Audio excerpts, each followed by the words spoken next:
and play on 2nd and 10. That's his youth right there.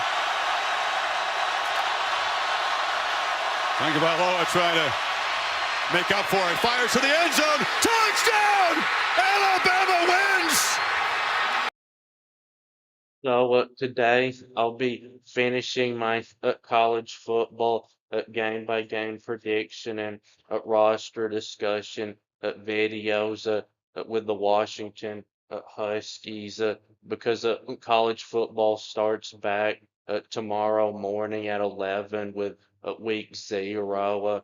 But head coach Jedd Fisch is first recruiting class at Washington in 2025, ranked at 25th in the country. They didn't have any 5-star recruits, but did have 4 4-star recruits. So he enters his second season as Washington's head coach after going 6-7 only in the first season. And he was the head coach at Arizona for 3 years before taking the job at Washington, where he went 1-11 in the first year, 5-7 in the second year, and 10-3 in the third year. But even though he only had one good year there, Arizona was a dump when he took over. And at Washington, when he took over, had lost everybody nearly from the year before.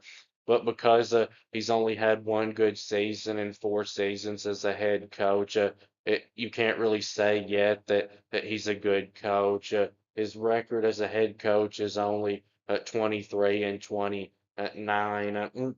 So starting on the offensive side of the ball, they were not very good here last year. They averaged only 23.4 points per game. So the quarterback this year will be Damon Williams, a 4-star recruit who did play quite a bit as a freshman last year. He threw 105 passes and completed 82 of them, which was at 78.1%, which is very good. And he threw 944 yards and 8 touchdown passes and only 1 interception, averaging a really good 9 yards per throw. And even though he's considered to be more of a passer than a runner, he is also considered to be a dual threat quarterback. Last season, he had 282 yards rushing and 2 rushing touchdowns on 83 carries.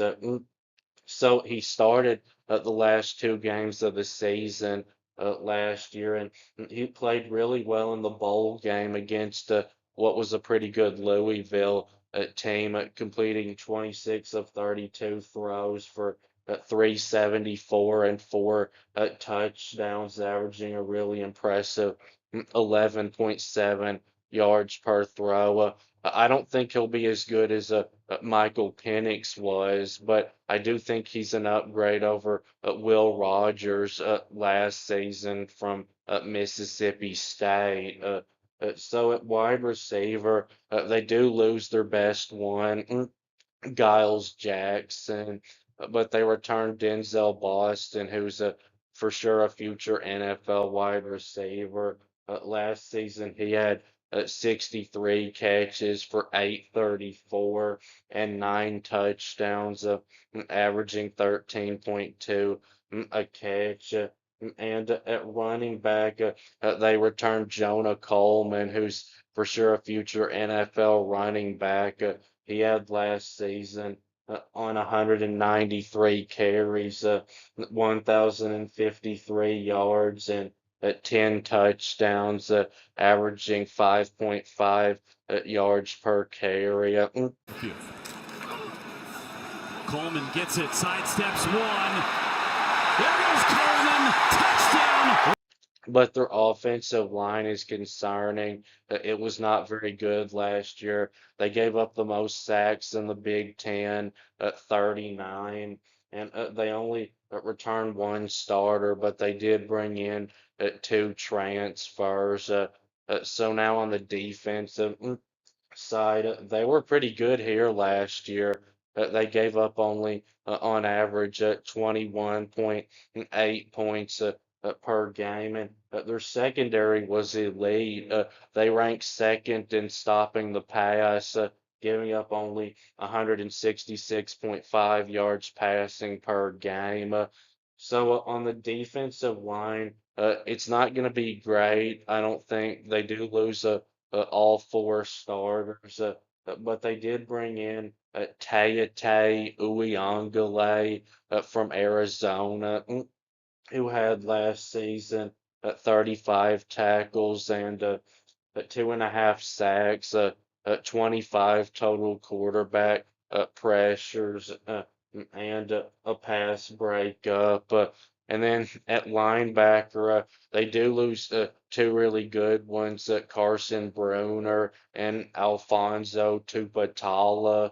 But they bring in from Washington State Tariq Aluquoda or whatever his name is, who played in 12 games last year and had 76 tackles and five quarterback pressures and three forced fumbles and three interceptions, one for a touchdown and two pass breakups. And they bring in from Central Florida Xavier Alexander, who had last season 68 tackles and three quarterback pressures and two pass breakups. He played in 12 games and started 7 games last season. And they bring in from Arizona Jacob Mano, who was a big part of that 2023 10-win Arizona team. That year he had 105 tackles and 6.5 sacks and an interception and two pass breakups. But he only played in 7 games last season because of an ACL injury that I don't think he's fully recovered from. So it is questionable when he'll be able to play or if he'll even be able to play this season. But before getting hurt last season, he had 47 tackles and a fumble recovery and two pass breakups. But if he's able to play, he'll be a big help to them, I think. And then in the secondary, at cornerback, they're going to be one of the best in the country. They return Ephesians Prysock, who is really good. He had last season 45 tackles and six pass breakups and a forced fumble. And then they bring in Tacario Davis from Arizona, who is one of the best cornerbacks in the country. I talked about him in my top 10 transfers video that I made back in January. Those two were teammates on the 10-win Arizona team in 2023.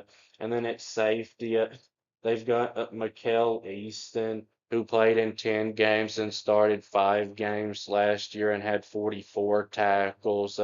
And they bring in from FIU CJ Christian, who had last year in 11 games 80 tackles and three pass breakups, an interception, and a forced fumble.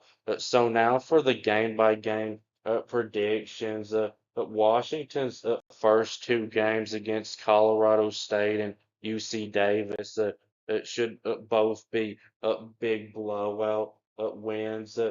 Colorado State may be good enough to challenge them for a quarter, but in the second half, Washington should have a comfortable enough lead to put in their second string. And then UC Davis, that'll pretty much be a name your score game for Washington.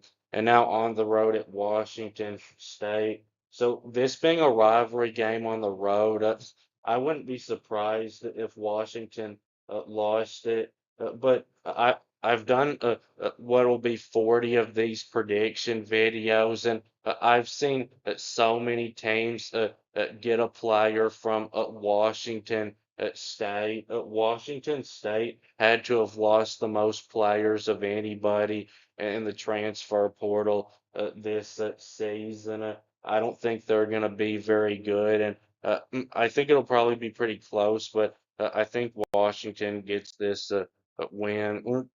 So now Ohio State, Washington might be able to keep this one close for a while, but Washington's offensive line, I think, is going to be a big problem for them in this game because Ohio State's defensive line, while they do lose everybody from last year, it's so talented that it's still going to be better than average. And then Ohio State's offensive line, I think, does have a chance to be really good this year again. And I think Washington's defensive line is really going to struggle against them.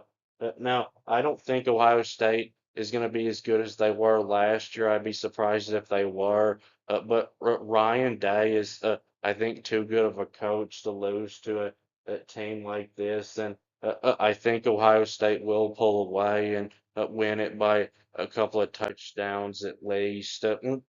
So now on the road at Maryland, I think that Maryland is going to be so bad that Washington can win this one by a couple of scores even on the road. Maryland probably won't get more than one conference win this year. And now Rutgers at home on a Friday. So this one's going to be really close, I think. I think Rutgers is actually a little bit better team than Washington is, but because it's a Friday home game for Washington, that's just enough for me to give them this win. So now on the road at Michigan. So if you watch my Michigan prediction video, you know I picked them to win this game. Because it's on the road for Washington and Michigan, I think, has a pretty big advantage at the line of scrimmage on both sides, and I think their defense is a little better than Washington's. But I do think this will be a pretty close game, and I don't think there'll be a lot of points scored in it.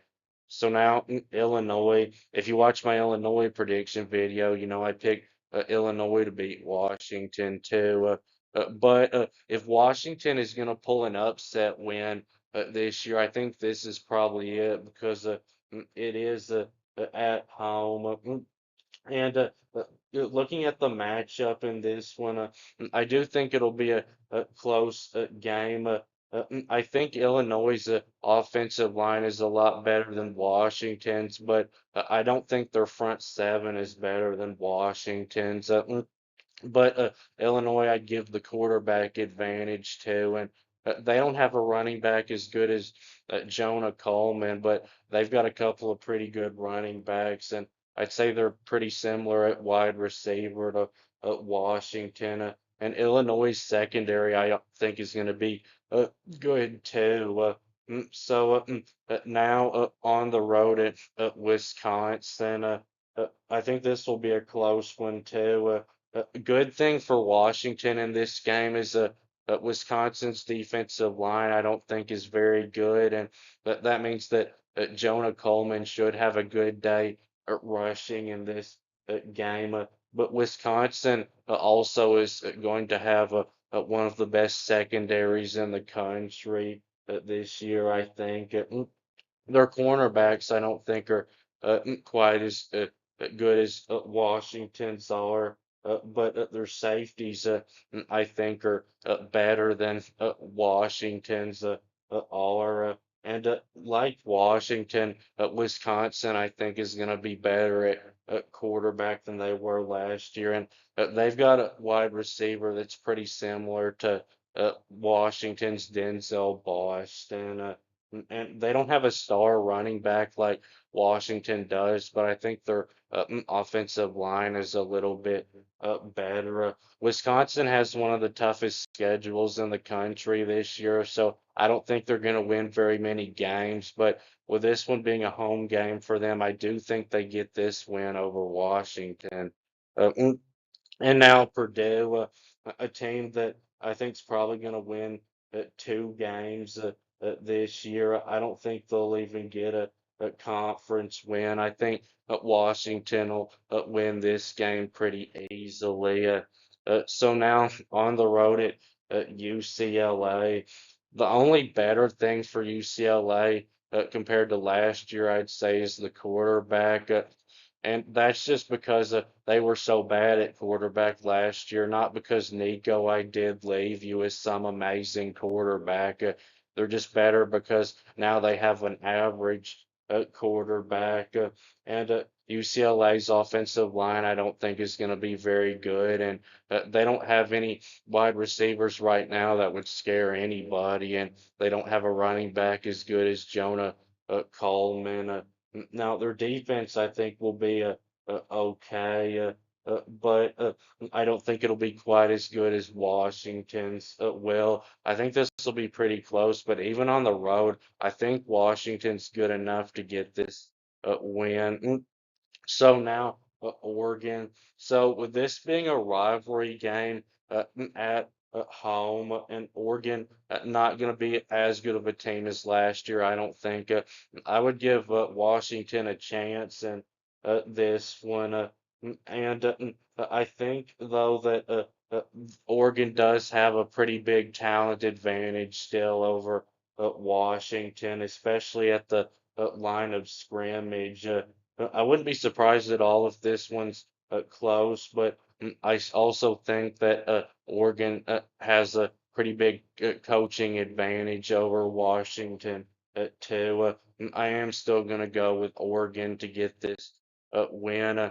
So I've got Washington finishing the season at 7-5 overall and 4-5 in the conference.